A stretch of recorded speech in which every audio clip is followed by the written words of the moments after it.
میں نہایت افسوس اور دکھ کے ساتھ یہ کہنا چاہتا ہوں کہ آج صبح پولیس کے جتھوں نے اور ایلیٹ فورس نے میری والدہ مرحومہ کے گھر پر، جو کہ جنہیں انتقال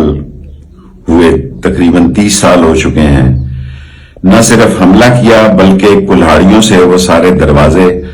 اور وہ تاریخی چیزیں ساری توڑ پھوڑ دی، جس سے یہ ظاہر ہوتا ہے کہ انتقام کی آگ کتنی بھڑک رہی ہے ان کے دلوں میں، اور وہ جو مذاکرات کی بات کرتے ہیں اس کا بھی یہ جنازہ نکالنے کی بات کر رہے ہیں۔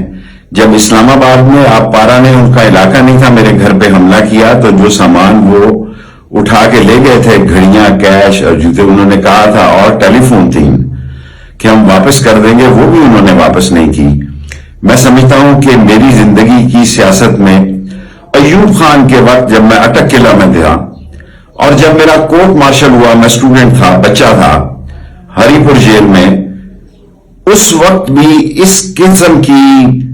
فسطائیت، اس قسم کی دہشت گردی اور اس قسم کی انتقامی سیاست موجود نہیں تھی، اور ہمیشہ انتقام کی سیاست خود اپنے آپ کو ڈبوتی ہے۔ یہ ڈوبنے جا رہا ہے۔